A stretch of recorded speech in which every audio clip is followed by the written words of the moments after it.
Assalamualaikum warahmatullahi wabarakatuh.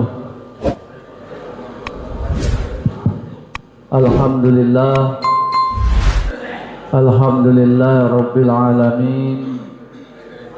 Wassalatu wassalamu ala sayyidina Muhammadin wa ala alihi wa sahbihi ajma'in, amma ba'du.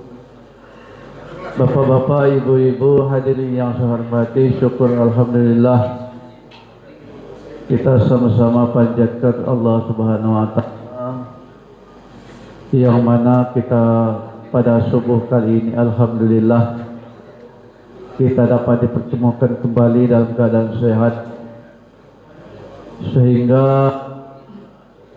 kita telah dapat bersama-sama sebagaimana biasa dalam rangka melaksanakan salat subuh dan sekaligus kita mengikuti pengajian subuh yang akan disampaikan oleh Al-Ustaz Zul Hidayat. Salawat dan salam kita sanjungkan kepada Nabi besar Muhammadin sallallahu alaihi wasallam serta para sahabatnya. Bapak Ibu hadirin yang saya hormati, mulai dari pagi ini sampai selanjutnya kita tetap mengadakan pengajian subuh untuk menyingkat waktu sebagaimana biasa. Marilah kita bersama-sama mendengarkan pengajian subuh saat ini. Dalam hal ini akan disampaikan Ustaz Zul Hidayat. Beliau kami persilakan.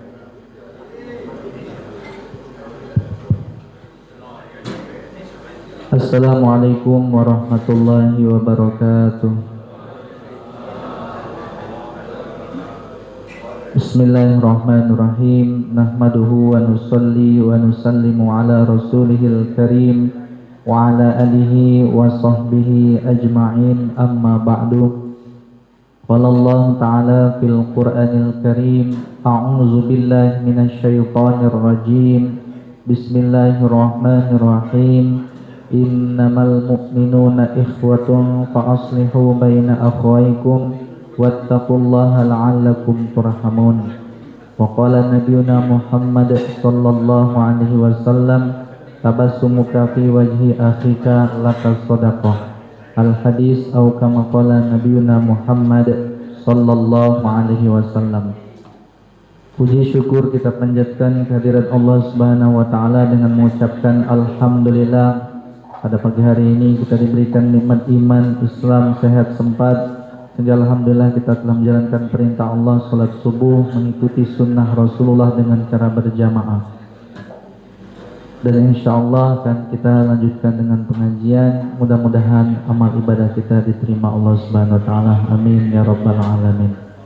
Salawat beriringkan salam tak lupa kita curahkan pada junjungan kita baginda Nabi Muhammad sallallahu alaihi wasallam dengan mengucapkan Allahumma shalli ala sayyidina Muhammad wa ala ali sayyidina Muhammad. Mudah-mudahan kita semua pada hari kiamat mendapatkan syafaat dari beliau. Amin ya rabbal alamin. Bapak-bapak dan ibu-ibu jamaah Masjid Al-Qohar yang dimuliakan Allah Subhanahu wa taala. Baiklah, sebelum kita memulai pengajian, kami ingin menyampaikan bahwasanya alhamdulillah syukur kami telah membuka rumah tahfizul Quran, rumah tempat menghafal dan belajar Al-Quran. Kemarin hari Selasa sudah diresmikan, lokasinya Jalan Pancur, masuk lorong Masjid Mukhlisin, samping Pak Kobar tukang urut itu, nah sampingnya persis. Minta tolong dibagikan brosurnya tadi Pak ya. Jadi bapak-bapak dan ibu-ibu, anak-anaknya ataupun cucunya yang ingin menghafalkan Al-Quran, yang ingin belajar ngaji, masih dekat sinilah. Jalan Pancur, kita simpang 4 lampu merah, arah ke City Mall, ada TS Residen penginapan itu, masuk lorong Masjid Mukhlisin, terus lurus nanti ketemu. Nah insyaallah untuk belajarnya, waktunya belajar yang untuk pagi sekitaran jam 7 sampai jam 8-an. Kalau sekolahnya siang sudah berjalan, alhamdulillah sudah ada muridnya. Yang ingin ngaji pagi, anak ataupun cucunya, bapak ibu, silahkan ngaji jam 7 sampai kurang lebih sekitaran jam 8 ataupun 8.15. Selanjutnya kalau yang ingin ngaji ataupun menghafal Al-Quran di rumah tahfidz tadi habis asar, maka masuknya jam 4 sampai jam 5:15. Kemudian yang ingin ngaji malam habis maghrib sampai dengan isya. Insya Allah dengan kita memasukkan anak cucu kita ke rumah tahfidz Al-Quran, menghafalkan Al-Quran, insya Allah akan menjadi generasi ahli Al-Quran, dan insya Allah orang tuanya nanti pada hari kiamat akan dipakaikan mahkota oleh Allah Subhanahu Wa Taala yang cahayanya lebih terang daripada cahaya matahari. Jadi itu sambil berjalan bagikan brosurnya, kita teruskan, kita mulai pengajian kita pada hari ini dengan pertemuan perdana setelah libur dengan materi halal lebih halal ataupun tentang keutamaan di bulan Syawal. Bapak dan Ibu yang dimuliakan Allah Subhanahu Wa Taala, di bulan Syawal ini ada sunnah Nabi Muhammad SAW, yaitu disunnahkan kita puasa 6 hari. Ya, hadisnya hadis sahih yang diriwayatkan oleh Imam Muslim. An Abi Ayyuba radhiyallahu anhu anna Rasulullah sallallahu alaihi wasallam qala man shoma ramadhana thumma atba'ahu sittan min syawal kana kasiyamid dahri, rawahu Muslim. Dari sahabat Abi Ayyub radhiyallahu anhu bahwasanya baginda Rasulullah sallallahu alaihi wasallam bersabda, barang siapa puasa Ramadan kemudian dia ikuti dengan puasa 6 hari di bulan Syawal, maka dia seakan-akan puasa selama 1 tahun. Hadis riwayat Muslim. Bapak dan Ibu yang dimuliakan Allah Subhanahu Wa Taala, dalam Al-Quran Allah Subhanahu Wa Taala menjelaskan man jaa bil hasanati falahu asyru amsalihha. Barang siapa mengerjakan satu kebaikan, pahalanya dilipat gandakan 10 kali lipat. Nah, ketika kita puasa di bulan Ramadan 30 hari, maka pahalanya Allah lipat gandakan 10 kali lipat. 30 hari puasa Ramadan kalikan 10, jadinya 300. Disunnahkan puasa di bulan Syawal 6 hari, dilipat gandakan pahalanya 10 kali. 6 kali 10 60. 300 tambah 60 jadinya 360. Itu sama dengan seseorang yang puasa selama 1 tahun. Jadi Bapak dan Ibu yang belum mulai puasa di bulan Syawal masih ada kesempatan. Memang lebih utama, yang paling baik, yang paling bagus puasa Syawalnya dimulai dari tanggal 2 Syawal. Makanya ada istilah lebaran ketupat. Lebaran ketupat itu maknanya apa? Mereka yang hari kedua di tanggal 2 Syawal itu langsung puasa. Tanggal 1 lebaran tapi tanggal 2 langsung puasa Syawal. 2, 3, 4, 5, 6, 7. Nanti tanggal 8 mereka lebaran lagi, lebaran ketupat. Nah, itu sebagian tempat daerah Jawa seperti daerah Batu Marta itu sudah berjalan ya, istilah lebaran ketupat. Hari lebaran kedua itu sepi, artinya mereka nggak kunjungan, mereka nggak makan karena mereka langsung puasa. Memang itu yang lebih utama. Tapi bagi kita ini belum umum. Nah, karena pas hari kedua itu keluarga lagi kumpul, kalau silaturahmi dihidangi makanan, minuman, maka kita belum puasa di hari kedua. Bahkan bukan hari kedua, hari ketiga juga belum, hari keempat juga belum. Sampai saat ini juga belum puasa di bulan Syawal. Masih ada kesempatan Bapak dan Ibu ya. Yang ingin puasa di bulan Syawal, asalkan masih di bulan Syawal, masih boleh. Mau urutan 6 hari mulai besok boleh ya. Hari ini boleh enggak? Boleh. Yang belum minum tehnya, nah yang belum habis rukuk sebatang, yang belum minum dari fajar tadi dari subuh. Jadi kalau sudah minum ceret itu nah ada jadi lagi ya. Atau sekalian misalnya Bapak dan Ibu mau puasa Syawalnya paskan dengan hari Senin nanti boleh. Jadi digabung. Misalnya dia puasa Syawal hari Senin, niat puasa sunnah di bulan Syawal. Hari Seninnya dia niatkan puasa sunnah di hari Senin, ataupun dia niatkan puasa di hari Kamis. Lanjutkan lagi ternyata puasa pas pertengahan bulan Ayyamul Bid, tanggal 13, 14, 15. Jadi 3 niatnya. Niat puasa di bulan Syawal, niat puasa hari Senin, kemudian dia niat juga puasa pada Ayyamul Bid. 3-3-nya dapat kalau kita niatkan ya. Tapi kalau kita punya tanggungan qada Ramadan, misalnya ibu-ibu ataupun anaknya karena berhalangan, maka niatnya cuma niat qada saja, membayar hutang, tapi otomatis dapat bonus, dapat pahala sunnah di bulan Syawal. Bapak-bapak misalnya mungkin di bulan Ramadan ataupun mungkin sakit sehari 2 hari nggak puasa, nah di bulan Syawal ini kodoknya dapat, bonusnya dapat pahala sunnah di bulan Syawal, tapi niatnya cuman mengkodok ataupun bayar utang di bulan Ramadan. Nah ini masih di bulan Ramadan Pak, masih bulan Syawal Bapak dan Ibu, maka masih ada kesempatan untuk puasa Syawal. Mau urutan 6 hari mulai besok ataupun hari Senin silahkan, enggak urutan juga tidak apa-apa. Cuman kami anjurkan jangan terlalu ujung-ujung ya, nanti enggak cukup nanti kan. Nah, akhirnya cuma dapat 5 hari, 4 hari. Nah, jadi ketinggalan, rugi, sayang. Makanya Pak, yang belum mulai niatkanlah puasa Syawalnya di hari Senin nanti ataupun di hari Ahad nanti.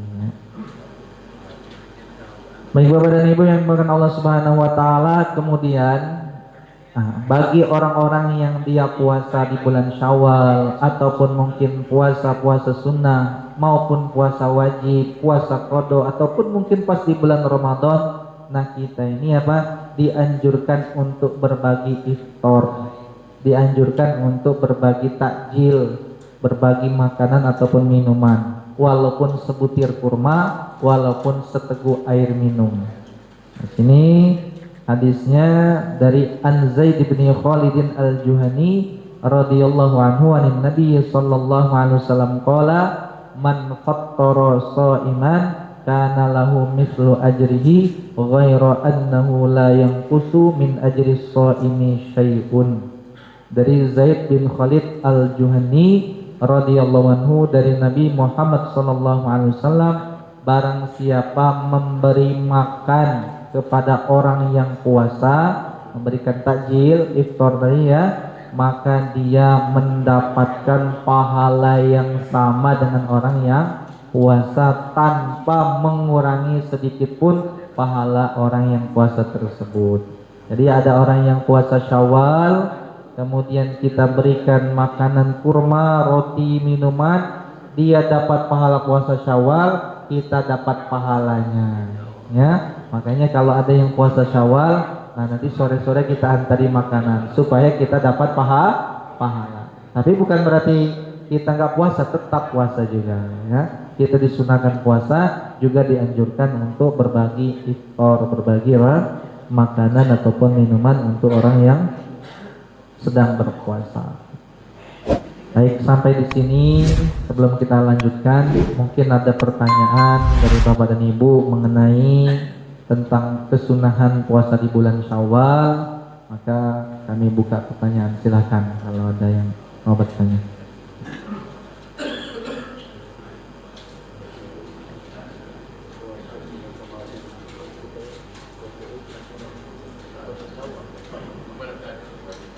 Jadi kalau seumpama kita ada qada di bulan Ramadan, punya utang di bulan Ramadan, pas di bulan Syawal kita ngodoknya, ya kita kan tadi niatnya cuma membayar utang ataupun mengkodok, maka otomatis kita dapat bonus karena pas di bulan Syawal dapat pahala sunnah puasa di bulan Syawal. Wajibnya dapat, bayar utangnya dapat, bonusnya dapat pahala puasa sunnah di bulan Syawal. Ya, jadi ataupun misalnya, kalau itu aku nak tetap ngambil lebih utamanya bayar utang dulu. Misalnya berapa hari bayar utang, baru nanti mau puasa di bulan Syawal, boleh juga. Silahkan kalau begitu. Misalnya bapak-bapak, ibu-ibu punya tanggungan di bulan Ramadan 3 hari, bayar utang dulu, nggak digabungkan misalnya kan. Setelah selesai bayar utang puasanya tadi, baru diteruskan dengan puasa 6 hari. Bisa juga begitu. Cuman walaupun nggak digabungkan tadi, walaupun dia nggak puasa Syawal lagi, asalkan dia dia kodok di bulan Syawal, sebenarnya otomatis langsung dapat. Sama seperti kita, contoh begini Bapak dan Ibu, kita misalnya masuk masjid, ya, setiap orang yang masuk masjid disunahkan sholat tahiyatul masjid. Cuman pas kita masuk ke masjid, ternyata waktu azan atau baru selesai azan, maka langsung saja sholat qobliyah, misalnya sholat qobliyah subuh misalnya kan. Jadi nggak usah langsung nggak usah tahiyatul masjid lagi. Niat cuman sholat sunnah qobliyah subuh atau sholat fajar, tahiyatul masjidnya otomatis langsung dapat, gitu ya, dapat bonus namanya ya. Begitu juga kita punya kodok puasa di bulan Ramadan, kita kodok kerjakan di bulan Syawal, kodoknya dapat bonus puasa sunnahnya di bulan Syawal. Ayatul lebih nyaman selesaikan dulu kodoknya baru nanti puasa sunnah, boleh juga, silahkan milih yang mana. Ada lagi pertanyaan? Kan? Boleh.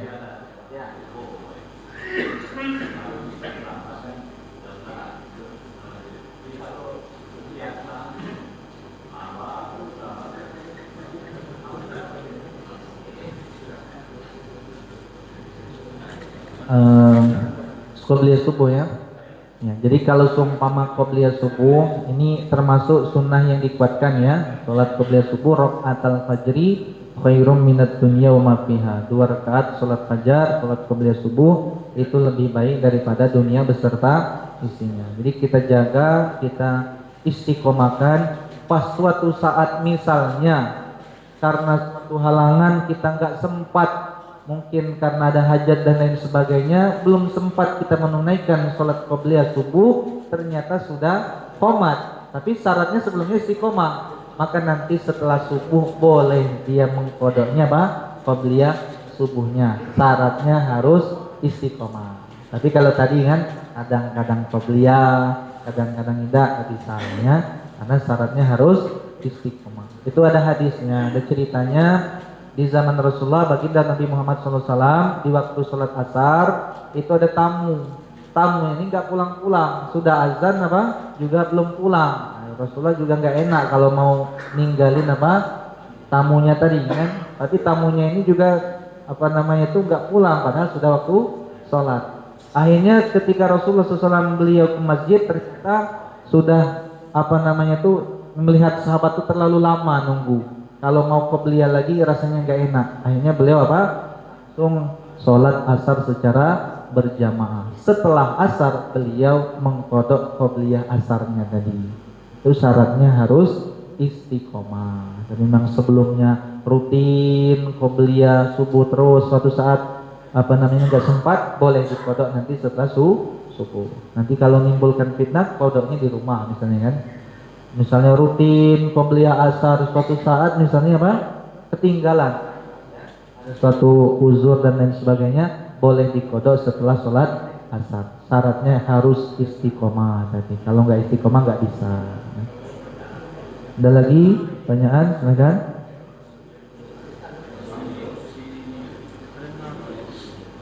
Kalau tidak ada, kita lanjutkan. Masih dalam pembahasan tentang halal bihalal. Itu kita teruskan, termasuk juga di bulan Syawal kita dianjurkan untuk memperbanyak silaturahmi ya. Nah, kadang-kadang kita memahami mulai dari kecil dulu, kalau lebaran itu ya cuma hari pertama, hari kedua, hari ketiga gitu kan, setelah itu seperti biasa, tidak.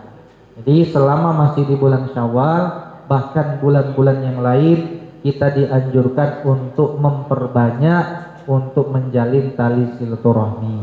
Dalam hadis baginda Nabi Muhammad SAW bersabda, "Man sarrahu ayyubsatalahu fi rizqihi wa yumsa'alahu fi atharihi falyasil rahimahu." Barang siapa yang ingin dilapangkan rezekinya, dipanjangkan umurnya, maka hendaklah dia nyambung tali silaturahmi. Jadi kalau kita ingin umurnya panjang, ingin diberikan rezeki yang barokah, yang luas, banyak-banyak silaturahmi, ya. Penting. Ini tetangga kita, keluarga kita, kerabat kita, kawan-kawan kita, nah kita bersilaturahmi, ya. Nah kemudian termasuk juga keutamaan dari bersilaturahmi ini, bapak-bapak dan ibu-ibu, kalau kita misalnya bapak-bapak datang ke rumah tetangganya ataupun kerabatnya, keluarganya, masih dalam suasana lebaran, masih dalam suasana di bulan Syawal, ketika bapak-bapak tadi bersalaman, ibu-ibu dengan ibu-ibu tadi bersalaman, maka sebelum kedua tangannya tadi lepas, artinya belum berpisah, ya, belum selesai salaman tadi, di saat itulah dosa-dosanya digugurkan oleh Allah Subhanahu wa Ta'ala. Ya, ini hadis riwayat Abu Dawud. Wa anil Bara'i radhiyallahu anhu qala Rasulullah sallallahu alaihi wasallam, "Ma min muslimaini yaltaqiyani fayatasafahani illa ghufira lahumā qabla an yaftariqā."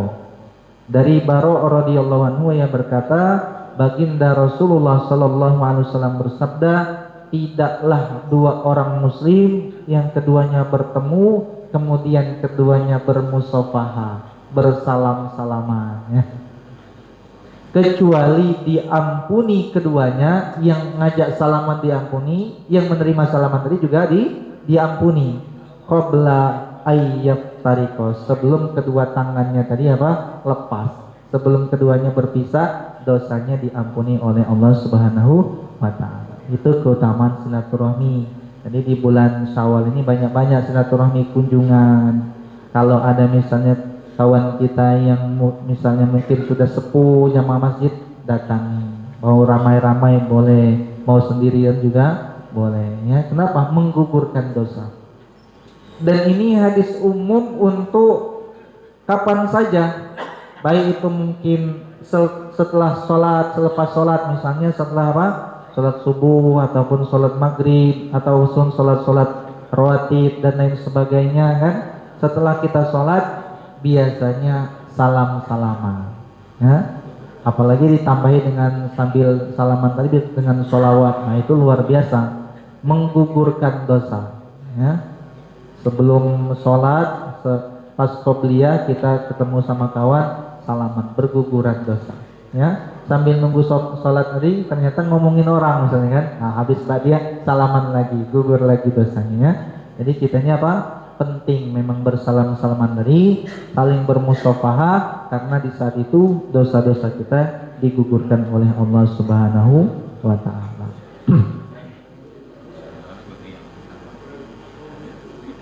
Baik, kemudian juga dianjurkan kita untuk menebarkan salam, ya, untuk memperbanyak mengucapkan salam. Jadi ketika seorang muslim bertemu dengan muslim yang lain, jangan dulu ngobrol bicarakan tentang pekerjaan, tentang keluarga dan lain sebagainya, tapi ucapkanlah assalamualaikum, ya, keselamatan kepada kalian. Kadang-kadang kita ini baru ketemu langsung dari mana, dari, kan, nah kemana, jangan, ucapkan dulu salam, assalamualaikum, karena itu adalah sunnahnya Rasulullah Sallallahu Alaihi Wasallam.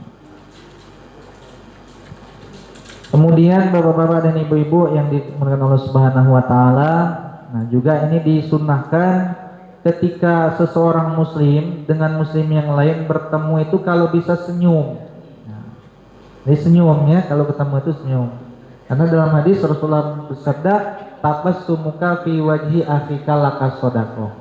Senyummu di depan saudaramu adalah sedekah. Jadi ketika kita bertemu, ya, kawan bermanis muka, ceria, senyum, itu kita mendapatkan pahala sedekah. Cuman senyumnya sama orang, ya, nah, jangan senyum sama dinding, sama tiang, gila gitu, ya. Jangan senyum sama istri orang, ya. Senyumnya sama-sama muslim. Kalau ibu-ibu sama dengan ibu-ibu. Nah, itu apa? Merupakan sedekah. Ya. Ini kalau awal-awal bulan, kalau ketemu senyum, tapi kalau akhir-akhir bulan merengut. Nah, kan kenapa? Belum gajian ya. Kemudian juga dianjurkan untuk kita terhadap anak-anak kecil juga kita harus mempunyai sifat kasih sayang, baik itu di bulan Syawal ya ataupun bulan-bulan yang lain. Kalau ada orang yang lebih muda ataupun anak-anak kecil kita sayangi ya. Di sini dijelaskan wa an Nabi Hurairah radhiyallahu anhu qol qabbalan Nabiy sallallahu alaihi wasallam Al-Hasan bin Ali radhiyallahu anhuma wa indahul Aqra bin Habisin At-Tamimi jalisan faqala al-Aqra'u bin Habisin innali asyratan minal waladi ma qabbaltu minhum ahadan faqala Rasulullah sallallahu alaihi wasallam ma lam yarham la yurhamu muttafaqun alaih.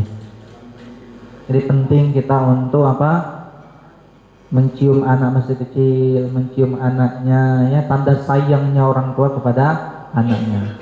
Dari sahabat Abu Hurairah radhiyallahu anhu yang mengatakan baginda Nabi sallallahu alaihi wasallam mencium Hasan bin Ali, mencium cucunya Nabi ya. Nabi mencium cucu Nabi radhiyallahu anhu dan di sisi Nabi ada seorang namanya Aqra bin Habis At-Tamimi sedang duduk. Dia melihat Nabi mencium cucu Nabi tadi, mencium Hasan tadi.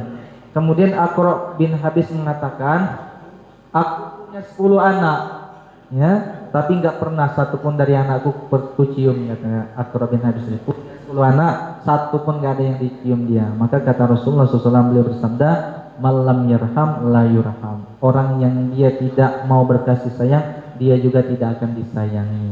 Ini kita ini penting ya, termasuk juga akhlak seorang muslim ya. Kalau misalnya ada anak kecil ya, apalagi masih kecil, masih bayi, nah itu apa? Dicium, menunjukkan kasih sayangnya apa? Orang tua ataupun kakek, ayah, ibunya kepada anak ataupun cucunya. Memang sunnah Rasulullah SAW. Baik, sampai di sini belum kita teruskan. Ada pertanyaan tentang silaturahmi, silakan. Baik.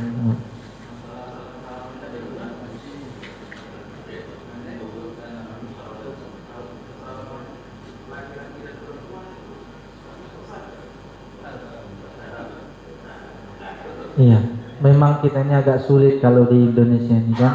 Jadi kebiasaan kita ini kan kalau lagi lebaran itu ya sekalian gitu kan, sama bapak-bapaknya salaman, sama ibunya juga salaman. Nah, kalau dalam keadaan kita wudu ya, mau ke masjid misalnya kan salaman sama bapaknya sekalian sama ibunya, istrinya tadi batal gitu ya, wudu lagi.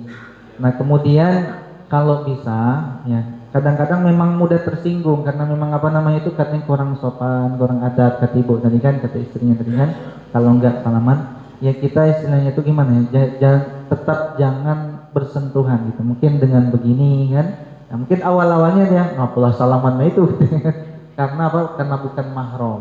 Jadi tetap tidak boleh, secara syariat tidak memperbolehkan seorang laki-laki bersalaman dengan perempuan yang bukan mahram. Jadi ketika kita di bulan Ramadan pas kita kunjungan misalnya dengan kawan kita, nah sama istrinya, sama kawan tadi, bapak sama bapaknya tadi salaman, tapi pas sama ibunya cukup dengan begini saja. Nanti jadi biasa nanti kan, kalau nggak dibiasakan kan nanti terus salaman terus akhirnya kan. Nah itu apa? Syariat tetap tidak memperbolehkan walaupun dalam suasana lebaran. Bukan kunjungannya tapi salamannya. Karena alasannya mahram, tidak boleh bersalaman laki-laki dengan perempuan siapa saja yang bukan mahramnya. Jadi jangan lagi, ini saja. Nah, gitu ya. Kenapa itu? Bukan mahram, gitu ya. Tidak ada unsur apa-apa, bukan apa, tapi syariat tidak membolehkan. Ada lagi pertanyaan? Silakan.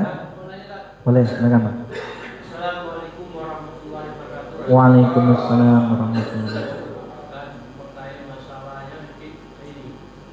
Mungkin masalah budaya itu kurang mengerjakan sholat atau masalah sholat. Ada yang budaya atau mulai ke mana? Ada yang di tengah.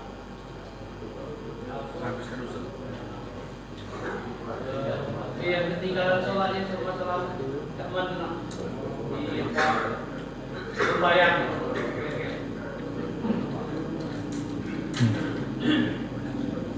Bapak-bapak, ibu-ibu, untuk masalah belajar ini penting kita ada guru, jangan hanya kita mengandalkan di YouTube ataupun mungkin di Instagram ataupun di Facebook, karena beredar itu banyak dari yang ikut pengajian juga itu melihat ada satu video ataupun satu pendapat di sana mengatakan di akhir bulan Ramadan itu sholat katanya 4 rakaat sekali salam, ya. Kali salam, kemudian itu bisa mengkodok sholat selama seumur hidup. Itu hadisnya palsu, nggak bisa dipakai, ya.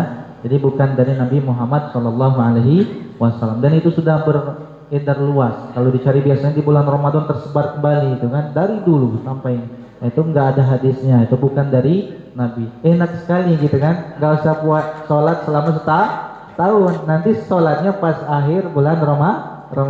Jadi jangan memakai itu. Jadi kalau seumpama yang betul dan yang benar adalah harus tetap dikodok. Seminggu ketinggalan harus dikodok seminggu. Sehari enggak sholat 5 waktu, 5 waktu harus dikodok. 1 waktu ketinggalan, 1 waktu harus dikodok. Yang tadi itu hadisnya maudhu ataupun palsu, tidak bisa dipakai. Makanya pentingnya bertanya pada fas'alu ahla dzikri in kuntum la ta'lamun. Bertanyalah kepada ahli ilmu kalau tidak tahu. Riba harus dikodok, Pak. 10 tahun nyicil caranya. Nah, jadi 10 tahun, Masya Allah. Jangan kita pikirkan 10 tahunnya, tapi Allah lihat niat baik kita. Kita merasa 10 tahun dulu kita nggak sholat misalnya kan, atau mungkin kadang-kadang sholat. Biasa dulu kan paling maghrib sholat, cuman zuhur, asar ataupun subuh biasanya ketinggalan dengan nggak sholat, maka nanti nyicil, ya. Pas orang lain sholat qobliyah, ba'diyah, kita sholatnya sholat qadha, ya. Waktu-waktu disunahkan sholat duha, sholat malam, sholat tahajud, dia sholatnya qadha. Nah tadi dia niatnya qadha, pas waktu tahajud tetap dapat pahala sholat tahajud, pas waktu duha tetap dapat pahala sholat duha. Karena dapat bonus, karena sebenarnya dia mau mengerjakan sholat sunnah cuman punya utang, tetap harus didahulukan hutangnya dulu. Nah di dalam kitab Fathul Mu'in, kitab fikih mazhab Syafi'i yang lumayan agak tinggi kitab itu nggak boleh, Pak, Ibu. Jadi nggak boleh kita mengerjakan sholat sunnah sementara kita masih punya tanggungan sholat wajib. Kita masih punya utang, jangan dulu mengerjakan yang sunnah. Jadi kerjakan dulu yang wajib, bayar dulu utang sholatnya, baru nanti sholat sunnah. Nah, ini kalau di pondok pesantren kita dari awal pun sudah diingatkan biasanya, karena kita belajar misalnya dulu pas di SMP mungkin banyak sholatnya yang ketinggalan, maka nanti nyicil bertahap, berangsur, nanti dikodok selama beberapa tahun dengan niat, dengan usaha, dengan ikhtiar, dengan dijalankan, insya Allah lama-lama selesai. Dan itu rata-rata, ya. Ya, baik.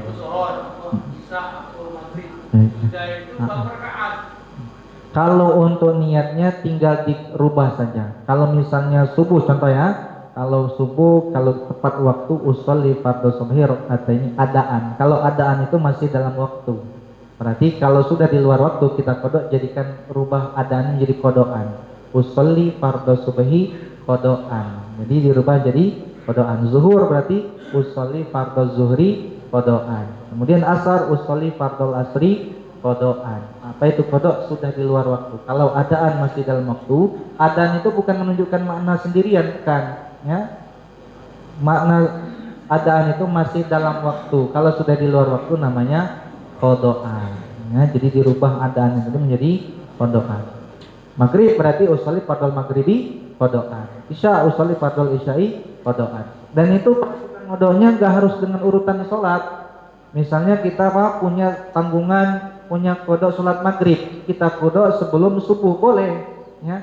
Misalnya kita punya kodok isya, di kodok setelah maghrib boleh, nggak harus sesuai dengan urutan sholat, silakan. Yang mana kita masih punya tanggungan, kita kerjakan. Dan khusus untuk qada bapak dan ibu itu boleh dikerjakan habis subuh dengan habis asar.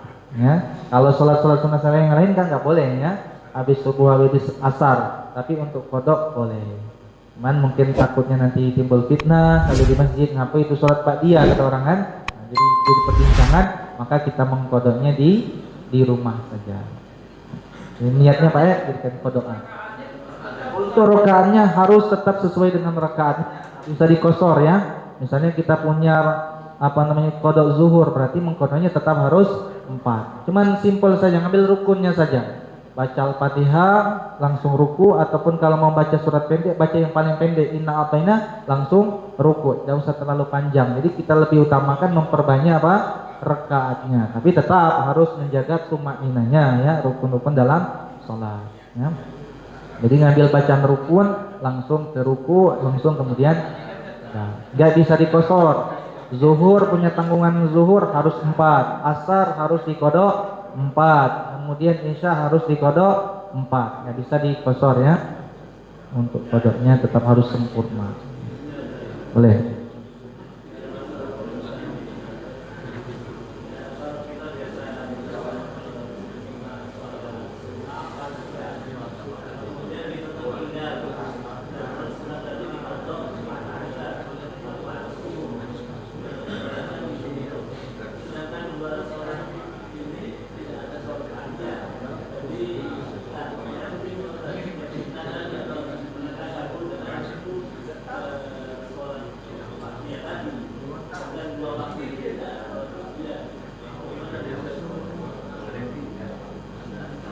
Baik, kalau seumpama kita memang syaratnya kembali ke syaratnya harus istiqomah. Jadi kan kalau kita memang istiqomah sebelumnya kita sudah menjaga qobliyah, terus suatu saat kita ketinggalan, kita boleh mengkodok qobliyah tadi setelah sholat fardunya. Nah, cuman pertanyaannya ini agak lumayan ini kan. Kita ketinggalan qobliyah maghrib misalnya kan, ataupun misalnya qobliyah asar. Tapi mengkodoknya, kalau mengkodoknya setelah asar, ya itu memang sudah jelas tadi kami jelaskan. Tapi kita ketinggalan qobliyah asar, di kodoknya setelah maghrib. Nah itu belum ketemu. Kalau yang begitu ya. Jadi itu? Yang jelas itu kalau kita mengkodok setelah dengan sesuai urutan sholat. Misalnya tadi kita sholat asar, ya kita biasanya qobliyah asar. Suatu saat kita ketinggalan, asal syaratnya memang istiqomah. Nah kita kodok setelah sholat asar. Cuman takutnya nanti timbul fitnah, nanti kita kodoknya di rumah. Tapi kalau sudah pengajian langsung dijelaskan, nanti ada yang nanya, misalnya rata-rata duduk pengajian setelah asar, misalnya dia berdiri lagi, langsung husnuzon dalam hati, mungkin dia tadi sholat qobliyah yang dikodok karena dia mungkin belum sempat. Jadi jangan sedikit-sedikit langsung langsung heboh gitu, langsung viralkan. Belum tentu, siapa tahu dia mengkodoknya. Jangan langsung dicap itu bid'ah itu kan, ba'diyah setelah asar, ba'diyah setelah subuh, padahal dia niatnya qobliyah. Jadi setahu kami itu kalau dia kodok ya setelah asar, kalau subuh dia ketinggalan qobliyah juga dikodoknya setelah subuh, bukan qobliyah asar tapi dikerjakan setelah ba'diyah maghrib gitu ya. Jadi sesuai dengan urutannya begitu Pak. Baik, ada lagi pertanyaan, silakan. Ya.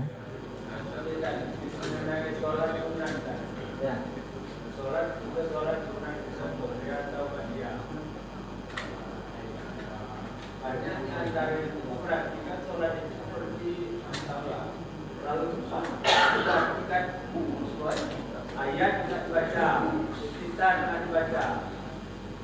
Sedangkan itu pengajaran sunat. Nah, apa bedanya sunat ayat sama kita ini dengan sholat sunat tadi? Nah, itu. Ya. Dalam sholat fardu ataupun sholat sunnah ada rukunnya, ada juga sunnahnya. Jadi yang kalau rukun baik dalam sholat fardu maupun sholat sunnah harus, di antara rukunnya harus membaca surat Al-Fatihah. Jadi kalau sumpama misalnya sholat wajib, ya wajib dulu ini ya, kita langsung tanpa baca doa iftitah, tidak juga membaca surat setelah Al-Fatihah, tetap hukumnya sah, karena kita baca surat Al-Fatihah. Yang wajib sah. Yang sunnah, apalagi yang sunnah. Jadi misalnya kita setelah ba'diyah misalnya ba'diyah maghrib, kita sholat tanpa membaca doa iftitah, langsung membaca Al-Fatihah. Setelah Al-Fatihah tidak membaca surat, langsung apa? Ruku, meninggalkan bacaan surat pendek, tetap sah gitu. Memang anjurannya, bagusnya, lebih baiknya baca doa iftitahnya, jalankan rukunnya baca kemudian tambahi sunnahnya baca surat-surat pendek. Jadi kalau ada yang tanpa baca doa iftitah dengan baca surat pendek tadi, tetap sah jawabannya. Ini nggak ada masalah. Untuk kita pribadi baca, tapi orang lain kalau dia nggak baca tetap sah. Jangan sampai kita kamu cepet niat sholat ini kan nggak sah itu. Sah kalau dia baca Al-Fatihah ataupun menjalankan rukun-rukunnya. Sholat wajib sah, sholat sunnah juga sah, asalkan yang dia tinggalkan yang sunnah. Kalau yang rukunnya baru tidak sah. Ada lagi pertanyaan? Silakan. Baik, kami lanjutkan lagi sedikit Bapak dan Ibu yang berkenan SWT tentang hak seorang muslim kepada muslim yang lain. Hadisnya hadis sahih diriwayatkan oleh Imam Bukhari dan Muslim. Wa an Abi Hurairah radhiyallahu anhu anna Rasulullah sallallahu alaihi wasallam qala haqqul muslimi 'alal muslimi khamsun raddus salami wa iyadatul maridi wattiba'ul janaizi wa ijabatud da'wati wa tashmitul 'atisi muttafaqun alaih. Dari Abu Hurairah radhiyallahu anhu bahwasanya baginda Rasulullah sallallahu alaihi wasallam bersabda, haknya seorang muslim terhadap muslim yang lain ada 5. Ini merupakan hak bagi mereka, Pak, ya. Kewajiban bagi kita, hak bagi mereka itu 5. Orang muslim dengan muslim yang lain, baik dalam suasana di bulan Syawal ataupun bulan-bulan yang lainnya, ini merupakan hak bagi kita, kewajiban bagi kita untuk menunaikan hak orang-orang muslim. Yang pertama adalah raddus salam, menjawab salam. Kalau ada yang mengucapkan salam, wajib kita kita jawab, ya. Jangan sampai ada yang mengucapkan salam kita diam saja, nggak boleh. Itu merupakan haknya mereka untuk dijawab. Yang kedua, wa iyadatul maridi, dan menjenguk orang sakit. Nah, kadang-kadang kita ini nggak peduli. Jamaah masjid, ya, dalam keadaan sakit, dirawat di rumah sakit, nggak dijenguk, nggak diperhatikan, tahu-tahu sudah meninggal. Nah, kan nggak boleh begitu.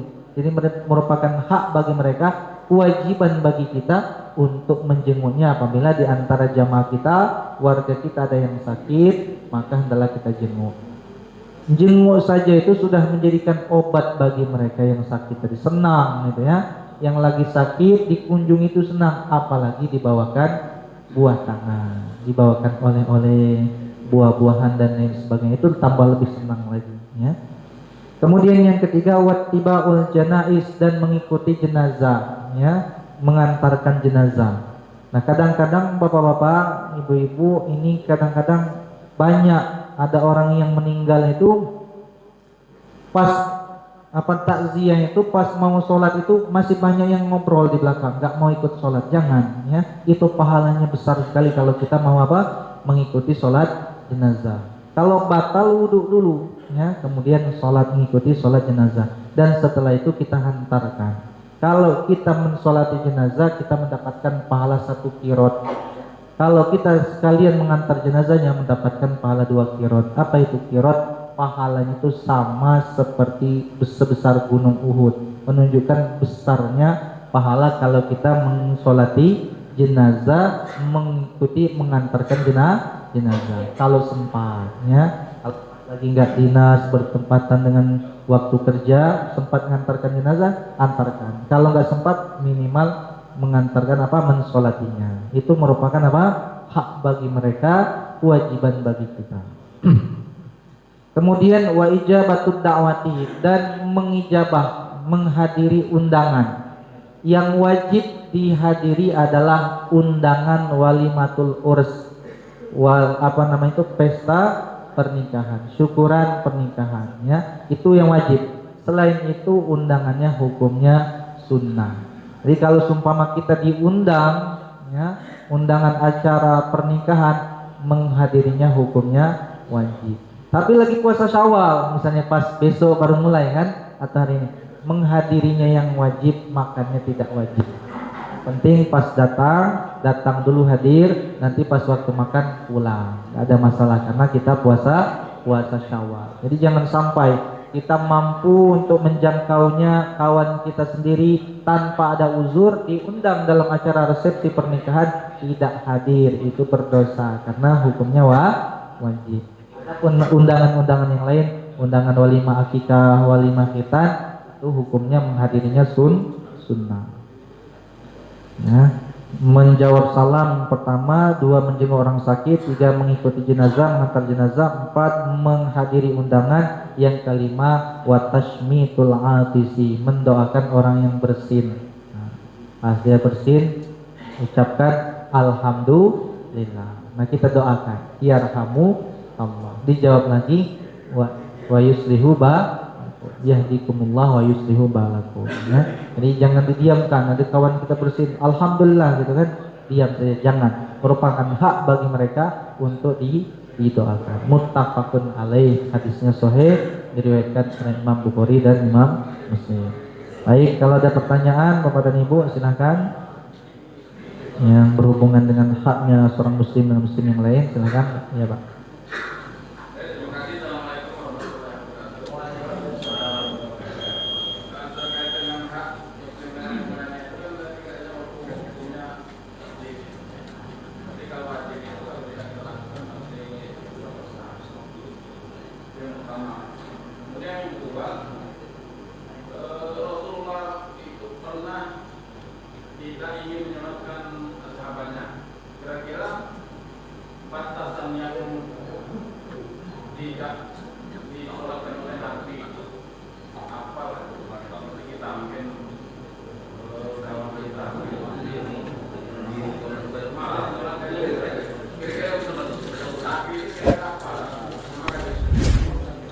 Jelas ya.